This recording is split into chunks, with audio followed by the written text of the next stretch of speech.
اعوذ باللہ من الشیطان الرجیم بسم اللہ الرحمن الرحیم وَوَهَبْنَا لَهُ اسحاق و یعقوب۔ اب وہ گلدستہ شروع ہو رہا ہے، اور ہم نے اسے عطا فرمایا اسحاق جیسا بیٹا، یعقوب جیسا پوتا، کلن ہدینا، سب کو ہم نے ہدایت دی، وَنُوحًا ہدینا من قبل، اور نوح کو ہم نے ہدایت دی تھی ان سے بھی پہلے، وَمِن ذُرِّيَّتِهِ، اور ان کی اولاد میں سے، حضرت ابراہیم کی اولاد میں سے، داؤد و سلیمان و ایوب و یوسف و موسیٰ و ہارون۔ کیسے کیسے عظیم نبی ہم نے اٹھائے، داؤد جیسا بادشاہ، سلیمان جیسا بادشاہ، ایوب اور یوسف اور موسیٰ اور ہارون۔ وَكَذَلِكَ نَجْزِي الْمُحْسِنِينَ، اسی طرح ہم بدلہ دیتے ہیں محسنین کو۔ یہ لوگ ظاہر بات ہے کہ ایمان کی اس بلند ترین منزل پر فائز تھے، جس کو ہم پڑھائیں سورہ مائدہ میں، ثُمَّ اتَّقَوْا وَأَحْسَنُوا وَاللَّهُ يُحِبُّ الْمُحْسِنِينَ۔ وَزَكَرِيَّا وَيَحْيَىٰ وَعِیسیٰ وَإِلیاس، مزید برآں زکریا جیسے نبی، یحییٰ جیسے نبی، عیسیٰ علیہ السلام، وَإِلیاس کل من الصالحین، یہ سب کے سب نیک بختوں میں سے تھے۔ وَإِسماعیل وَالْیسع وَیونس وَلوطا، اور اسماعیل اور الیسع اور یونس اور لوط، وَکُلًّا فَضَّلْنَا عَلَى الْعَالَمِینَ، سب کو ہم نے تمام جہان والوں پر فضیلت دی۔ وَمِنْ آبائِهِمْ، اور ان کے آباء و اجداد میں سے بھی، وَذُرِّيَّاتِهِمْ، اور ان کی نسلوں میں سے بھی، وَإِخْوَانِهِمْ، اور ان کے بھائیوں میں سے بھی، وَاجْتَبَيْنَاهُمْ،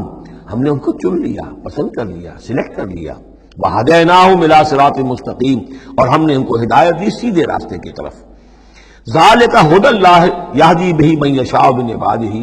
یہ اللہ کی وہ ہدایت ہے جس کی وہ ہدایت بخشتا ہے جس کو چاہتا ہے اپنے بندوں میں سے۔ وَلَوْ أَشْرَكُوا، اور اگر بالفرض وہ بھی شرک کرتے، لَحَبِطَ عَنْهُمْ مَا كَانُوا يَعْمَلُونَ، ان کے بھی سارے اعمال حبط ہو جاتے۔ شرک اتنی بری شے ہے، اتنے اونچے اونچے مراتب، اتنے اعلیٰ اعلیٰ مقامات، اللہ کی محبوب شخصیتیں، اولو العزم پیغمبر اور یہ عظیم انبیاء، لیکن بالفرض یہ سمجھانے کے لیے، ظاہر بات ہے کوئی امکان نہیں تھا کہ وہ شرک کرتے، لیکن ہمیں سمجھانے کے لیے شرک وہ شے ہے، ان اللہ لا یغفر یشرک بہ ویغفر ما دون ذلک لمن یشاء ولو اشرکوا لحبط عنہم ما كانوا یعملون، اگر وہ شرک کرتے تو ان کے بھی تمام اعمال حبط ہو جاتے۔ اولئک الذین آتیناہم الکتاب والحکم والنبوۃ، یہ وہ لوگ ہیں جن کو ہم نے کتاب دی، اپنی حکمت اور شریعت سے نوازا، اور نبوت سے سرفراز فرمایا۔ وَإِن يَكْفُرْ بِهَا هَؤُلَاءِ، اور اگر کفران نعمت کریں یہ لوگ اس کی، یہ جو آیات اب اللہ تعالیٰ نے دی ہیں تمہیں اے محمد صلی اللہ علیہ وسلم، اگر یہ لوگ ان آیات کی اب ناشکری کر رہے ہیں، کفران نعمت کر رہے ہیں، اگر وہ ان سے فائدہ نہیں اٹھا رہے، ان کی روشنی سے اپنے دلوں کو منور نہیں کر رہے، فقد وکلنا بہا قوما لیسوا بہا بکافرین، تو ہم نے ایک اور قوم کو تیار کر رکھا اس کام کے لیے کہ وہ اس کی ناقدری نہیں کرے گی، یعنی یہ کہ مدینے کے انصار انشاءاللہ اس کی قدر کریں گے۔ مکے کے یہ لوگ جو ہیں اگر ناقدری کر رہے ہیں محمد صلی اللہ علیہ وسلم، اور تمہاری باتیں جو ہیں اب تک 10-11 برس ہونے کو آ گئے ہیں، اس کے نتائج جو ہیں بڑے ہی کم سے کم یہ کہ مایوس کن نہیں تو دل شکن ضرور ہے۔ محمد جیسا مبلغ اور رسول اور داعی اور مربی اور مزکی اور معلم، اور 10-12 برس کی جد و جہد میں بمشکل 150-200 آدمی، پہلے 10 برس میں تو بمشکل 125 آدمی۔ تو یہ ہے کہ اس اعتبار سے فَإِن يَكْفُرْ بِهَا هَؤُلَاءِ، اگر یہ لوگ کفران نعمت کر رہے ہیں ان کا، فقد وکلنا بِهَا، تو ہم نے کچھ مقرر کر دیے ہیں کچھ اور لوگ، قومن، ایک ایسی قوم، لیسوا بِهَا بکافرین، جو ان کی شاید جو اس کی ناشکری نہیں کریں گے۔ کچھ پتہ نہیں یہ ہماری جو دعوت رجوع القرآن ہے جو کہاں کہاں پھیل رہی ہے، تو یہ بہرحال یہ آیت بڑی اہم ہے اس اعتبار سے، آج کے دور میں خاص طور پر یہ ہے کہ کوئی مایوسی انسان کو ہونی نہیں چاہیے۔ ہمیں تو پتہ بھی نہیں ہے کہ کہاں کہاں یہ بات پھیل رہی ہے، ممکن ہی نہیں ہے مجھے معلوم ہو کہ میرے کیسٹ کہاں کہاں پہنچ گئے۔ وہ تو جہاں کہیں بھی جاتا ہوں، دیکھتا ہوں، سنتا ہوں، کوئی کہتا ہے میرے پاس 300 کیسٹ آپ کے ہیں، کوئی کو ملتا ہے میرے پاس اتنے کیسٹ آپ کے ہیں، میں سنتا ہوں۔ اب یہ دعوت پھیل رہی ہے، اب یہ میں نہیں کہہ سکتا کہ کس جگہ پر یہ جڑ پکڑے زمین کے اندر، اور یہ انقلابی دعوت جو ہے قرآن کی وہ وہاں ایک تناور درخت بنے، ایک تحریک زبردست انقلابی اٹھے۔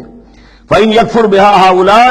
فَقَدْ وَكَّلْنَا بِهَا قَوْمًا لَيْسُوا بِهَا بِكَافِرِينَ، اگر یہ اس کی ناقدری کر رہے ہیں تو اے نبی آپ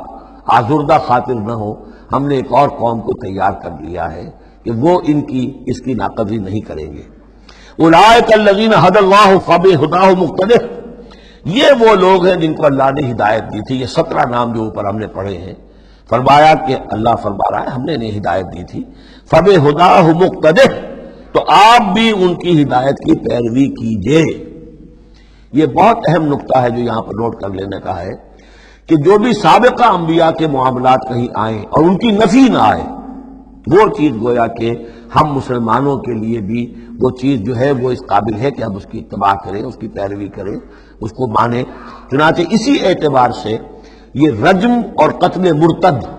یہ 2 سزائیں جو ہیں یہ ہمارے ہاں اہل سنت نے اور سب تمام مسلمانوں نے یہ لی ہے کہ رجم کی سزا قرآن میں نہیں ہے، یہ سابق شریعت کی سزا ہے جس کو حضور نے برقرار رکھا ہے. قتل مرتد کا ذکر بھی قرآن مجید میں نہیں ہے، یہ بھی سابق امت کے اندر سابق شریعت کی سزا ہے جس کو برقرار رکھا گیا ہے. جب تک کسی شے کی نفی نہ ہو جائے سابق جو بھی شریعت ہے اس کی، اس وقت تک یہ ہے کہ وہ چیز بھی لاگو رہے گی.